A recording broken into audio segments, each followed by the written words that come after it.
এক রাতে কতবার কাজ করেন? 5-6 বার। 5-6 বার। সেটা কি হোটেলের মধ্যে না বাইরেও? হোটেলে, বাসা, কেউ যেন সেফটে বাসায় নিতে পারে ফ্লাইটে, তো তখন মনে করেন সেফটে কাজ করা যায়। তো যখন হোটেলে যান তখন কি কখনো প্রতারণার শিকার হন নেই যে একজনের নাম করে অনেকজন হয়েছে এরকম এই ধরনের? আল্লাহ ভাইয়া, দুঃখের কথা বলবে কি, অনেক হয়েছে। যেমন একজন ফোন করে বলতো, ভাই দুঃখের কথা নিজের কাছে খারাপ লাগতেছে, বুঝতে পারছেন? যেমন একজন ফোন দিয়ে বলতো, ও আপু আমি একা তো আপনি আসেন, আমি অ্যাডভান্স আপনাকে দিয়ে দেবো আসলে লোগো লেগে। তখন যাওয়ার পর 5 জন 6 জন কত সময় কষ্ট করে 10টা কাজও করতে হয়েছে, কাজ করে পুরো বিছানে রক্ত করে ফলাইছে। সকালবেলা আসার সময় 100 টাকা 50 টাকা হাতে ধরা দিত। তখন বলতাম আপনি 5,000 কথা বলছেন, তা মায়ের খাবি, মহল্লা ছেড়ে ডাক দিন এসব বলে। তখন নিজের ইজ্জতটা বাঁচানোর জন্য চলে আসি চুপচাপ। শারীরিকভাবে অসুস্থ হয়ে পড়েন না তখন? হ্যাঁ, ওখান থেকে মনে করেন একবারে সেই 1 মাস হয়েছে মেডিকেল থেকে আইসি। সমস্যা? হ্যাঁ, যে আপনাকে বললাম না যে একজনের কথা 5-6 জন কাজ করছে। ওখানে সকালে এসে মনে করেন আমার শরীর ভালো ছিল না, পুরো ব্ল্যাক করতেছিল শরীর দিয়ে। পরে মেডিকেলে যায় 15 দিন থাকি, থাকার পর হসপিটালে বিল হয়ে যায়, ওষুধের বিল হয়ে যায়, স্যালাইনের বিল হয়ে যায়। মোটমাট বিল আসছিল 35 বা 30-এর মতো, বুঝতে পারছেন? তো মনে করেন কষ্ট মষ্ট কইরা কাউ থেকে ঋণ টিন কইরা বাড়িতে মারে কয়ে টাকা টুকায় না হসবে, ঋণ শোধ করে হসপিটাল থেকে চলে আইসি। এখন এসে 1 সপ্তাহ হয়েছে আবার কাজে নামছি। তো আপনাদের তো বললেন যে একজন লিডার থাকে, সেই ক্ষেত্রে তারা বলেন না, সেই ক্ষেত্রে কোনো স্টেপে নেয় তারা? হ্যাঁ, সেই না আমাকে অনেক উপকার করছে, সে অনেক উপকার করছে। তো আপনি কি এই জীবন থেকে কখনো ফিরে আসতে চান স্বাভাবিক ভাইয়া, জীবনে?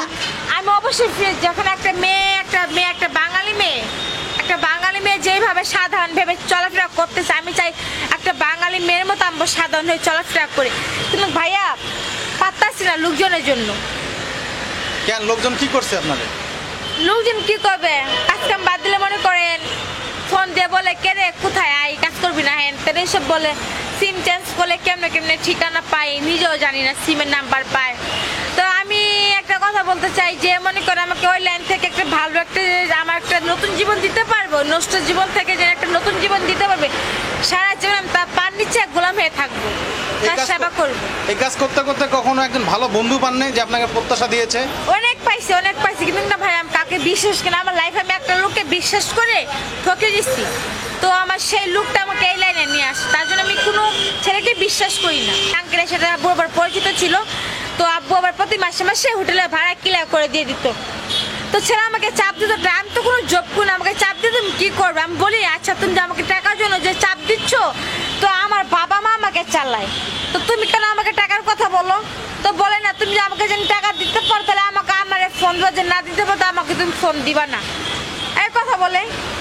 তখন আব্বু থেকে পারি 1,500 টাকা না দিই, মিশা কথা কয়ে।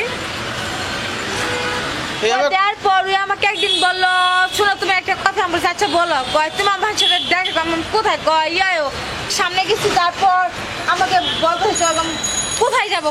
তাহলে তুমি চলো আমি তোমাকে দেখাবো কোথায় নিয়ে যাই। পরে একটা হোটেলে নিয়ে আসছে, মিরপুর নাকি একটা হোটেল আছে, তো মিরপুর একটা হোটেলে নিয়ে আসছে।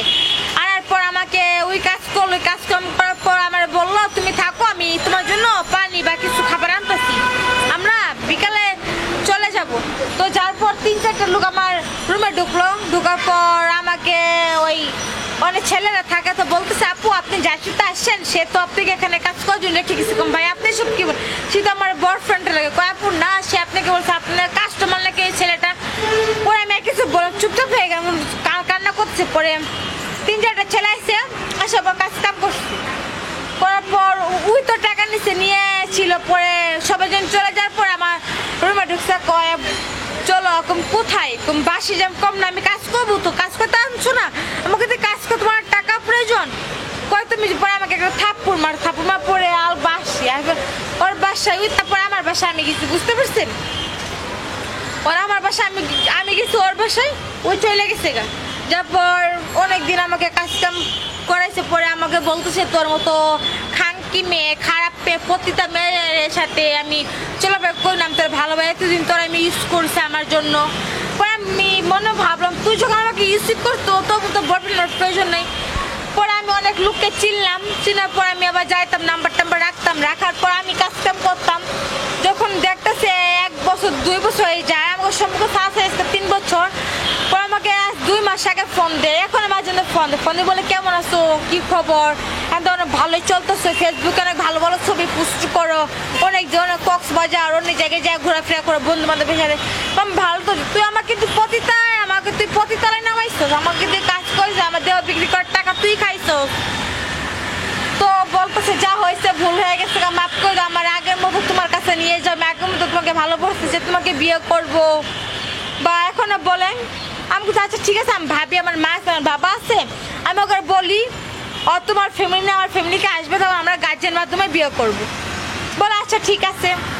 তোমার ফোন দিছিল 2 দিন আগে, ফোন দি বলে বাসা কোথায়, বা এখন তো তোমাকে বাড়িতে আমার বাবা মা যাবে। আমি বলছি হ্যাঁ যাবে, আমার আব্বুর নাম্বার দিয়ে দেবো, কথা বলবে, গার্জেন মাধ্যমে বিয়েটা হবে।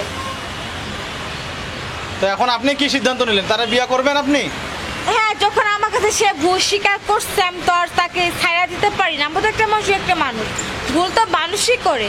তো তখন ওই একটা ভুল করছে, আরেকটা সুযোগ চাইছে। সে যদি আবার আপনারা এই ব্যবসায় করায় সেক্ষেত্রে কি রাজি থাকবেন? না, এবার আমি গ্যারান্টি দিয়ে করতে পারি হুয়ে ভুল করবে না। আচ্ছা আমাকে তাহলে এক কথা বলেন, কোনো ছেলে সে আগে বুঝে নাই, সে তো এখন লাভ করে, তাই না? সে এখন লাভ করে সে, আচ্ছা কোনো ছেলে যেন আমাকে যদি ভালোবাসতো তো কোনো ছেলে ছিল তার সাথে? হ্যাঁ, 2 দিন আগে আমাকে সে ফোন দিয়ে বলছে নীলা তুমি কোথায়, আমি বলছি আমি তো আছি বাসায়। কয় আচ্ছা ঠিক আছে, আব্বু আম্মুকে আমি বলছি তো আব্বু আম্মু তোমার বাড়িতে যাবে, এখন কি বলো তুমি? আমি বলছি দেখো তুমি আমার সাথে অভিনয় করো না, আচ্ছা তুমি আমার সাথে অভিনয় করে আমি একটা মানুষ, তুমি একটা মানুষ, আচ্ছা তোমার বোনের সাথে যেন কোনো ছেলে অভিনয় করতো তুমি এখন কি করতা? বলছে আচ্ছা নীলা যা কিছু হয়েছে ভুল হয়েছে মাফ করে দাও। পরে আমার সাথে আবার কালকে এসে দেখা করলো, দেখা করার পর অনেক কান্না করতেছে। যে ছেলে আগে আমার জন্য কান্না করতো না, ব্রেকআপ করার পর সেই ছেলে আমার পা ধরে কান্না করতেছে লোকজনের সামনে। তখন বলছে আচ্ছা ঠিক আছে দেখো যে তুমি আমরা ভুলে যাই, তো তুমি যা কিছু বল সত্যি বলতেছো, হ্যাঁ সত্যি বলতেই তোমার মাথায় হাত দিয়ে। তখন সে অনেক কান্না করতেছে একটা ছেলে মানুষ। তো বলছে আচ্ছা ঠিক আছে তোমার আব্বুর সাথে কথা বলো, তোমাকে বাসা আমাকে নিয়ে যাও, তোমার আম্মুকে আব্বুকে দেখো, দেখো আমাকে বাড়িতে আমি তোমাকে নিয়ে যাবো। তো সেটাই দোয়া করেন, বিয়ে করতে চাইতেছে, দেখেন বিয়েটা হয় নাকি। ও বিয়ে করলে আপনি এই পেশা ছেড়ে দিবেন? একদম ছেড়ে দিব আর কখনো এই লাইনে থাকবেন না? না, একটু থাকবো না, ওখানে সংসার করবো, কাবু হবে। আপনি তো জানেন এগুলো অবৈধ। হ্যাঁ জানি ভাইয়া, জানলে কি হবে, বাধ্য হয়ে করতে হয়, বুঝতে পারছেন?